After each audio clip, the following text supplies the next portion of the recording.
Recruitment Committee, which was established at our last meeting to facilitate going forward and finding mechanisms for finding our consortium members and establishing a return on investment and basically a value proposition.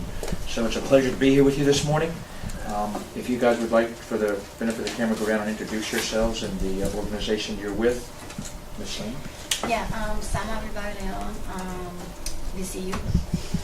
David Christian with Dominion. Barry Johnson, with the University of Virginia. Ganapati Mainini from Jefferson Lab. Ali Hagiga, Virginia Tech. I'm Randy Marcus with the Governor's Office. Delaney Perdue, Governor's Office. And Donald Hoffman, Excel Services Corporation, and we can have the members of the public introduce themselves. Erica Gray, Virginia, citizen resident, Henrico County. I'm Jennifer Wally with Right Policy and Media. Hi, Rob Hartwell, Hartwell Capital Consulting, Prince William County, Virginia. We have an agenda. Do we have any comments on the group from on the agenda? Hearing none, very well. We've introduced ourselves as a recruitment committee, as I said, of the Virginia Nuclear Energy Consortium Authority. And the first business is our old business, where we had 3 actions we were going to take and discuss at this particular meeting. And those were the value proposition, identifying potential founding board members, and then founding member commitments and benefits. So with that, I know there's a couple of emails and information that's gone around. So if we could start with the value proposition, I'll just open it to the floor of the committee and we can start discussing how we might proceed forward.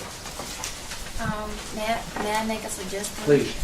So I think that you and Randy gathered some feedback from other members of the authority board. Mm-hmm. Do you mind giving us, I mean, it is here, but we haven't really had a chance to read it.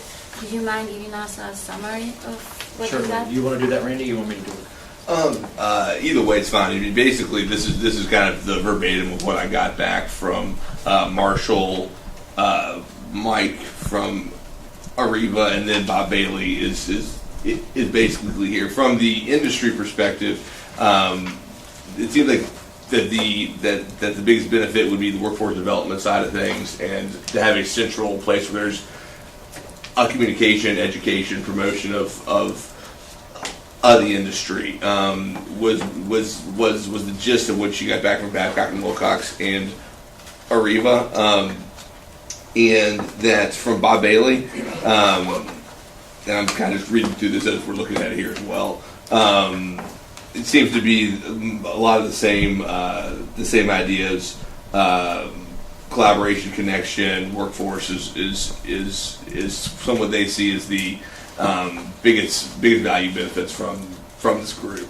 You can feed a little more detail. This is basically, I just copy pasted from what they sent back to me is what's on here. Okay.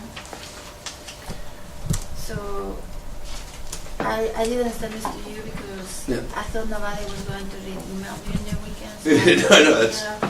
So I gave everybody an additional set of inputs that is just my brainstorming, of course, for discussion. So, I mean, nothing's really radically new here, but I guess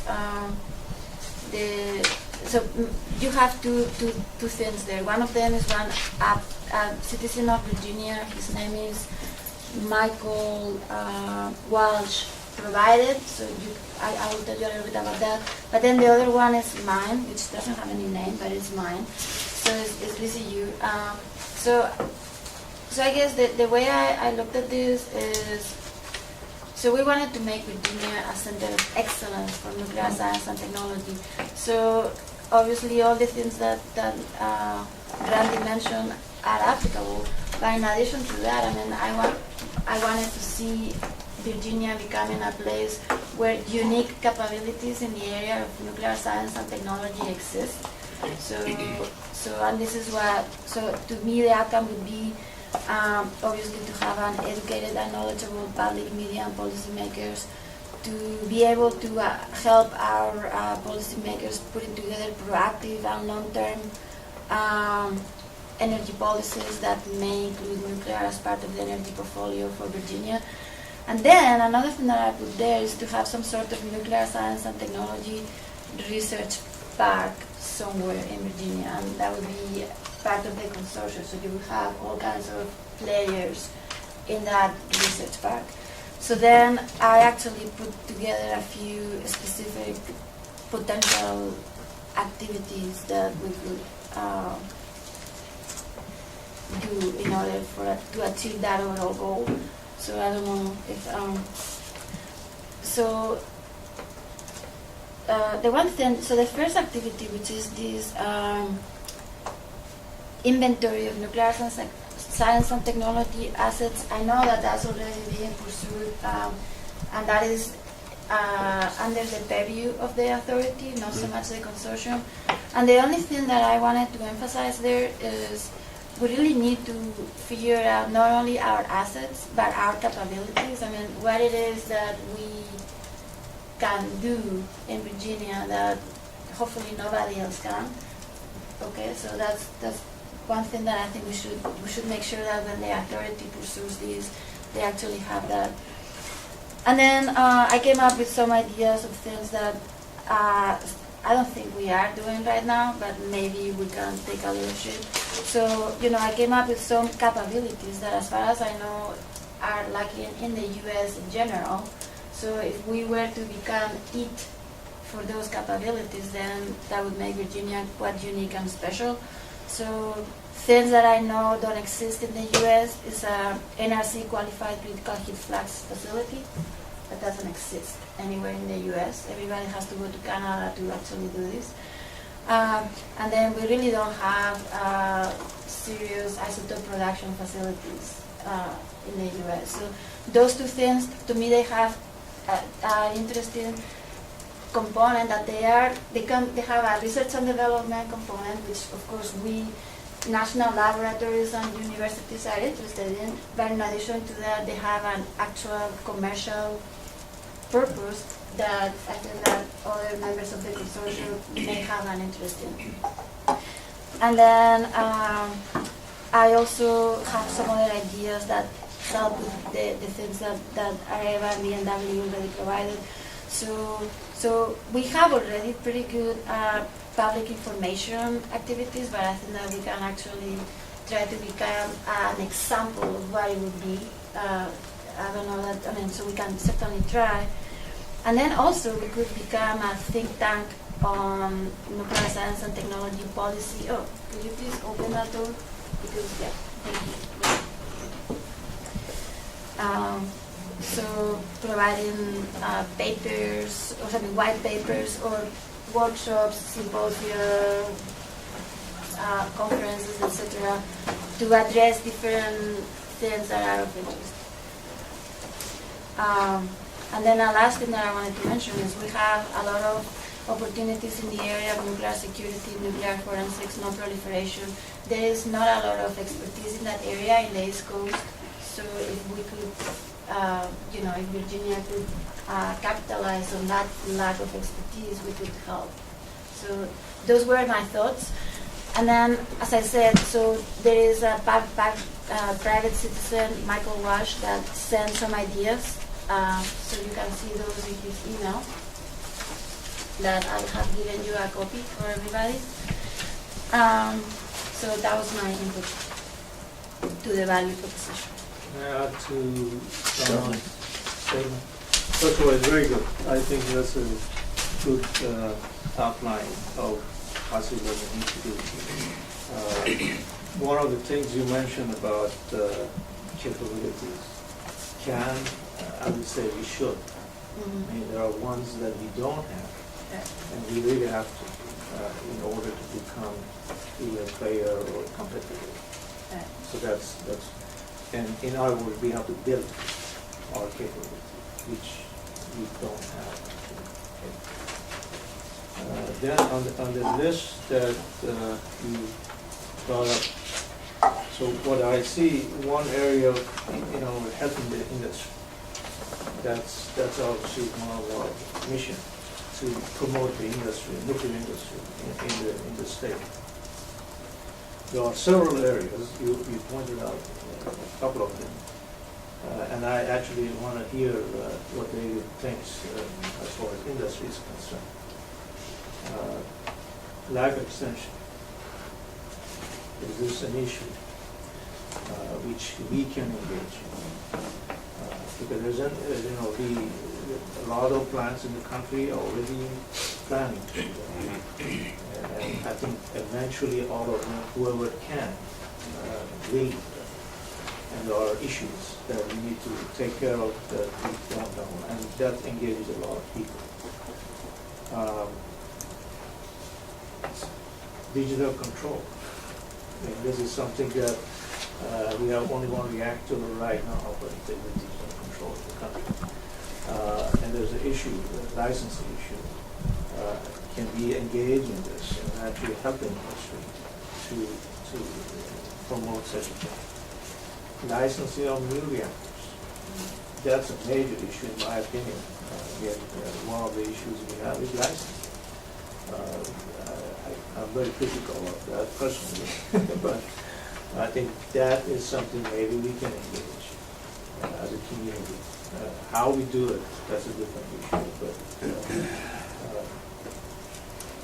severe accidents, response, actually, emergency response.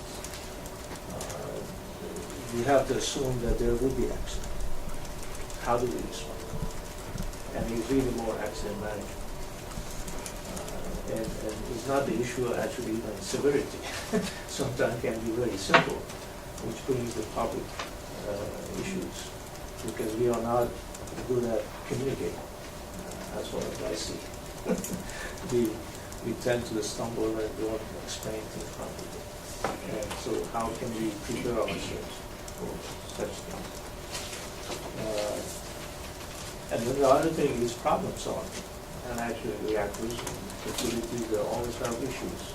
Can we engage in such things to help the industry, to initiate, as someone mentioned, if we have a center of excellence, one of the areas could be problem solving, and we all can engage in that. Then I think you very justly mentioned about nuclear security safeguard. That's a major issue that we really have, and we can compete. Actually, this is a new area. It's very limited expertise and training going on. But so we can really play in this area if we do our homework right. Then on the medical side, which is very important, you mentioned about agile production. That's really is a major issue. Actually, one question for you: would the power reactors would be interested in doing something? I think quick answer is no, but I don't know because that's an issue. Because we are talking about building reactors, correct? We've tried a lot of things, but I don't know where we're going actually. Linear accelerators, reactors, you name it. They all tend to be not cost effective, it seems. The question is, can we use actual power reactors? So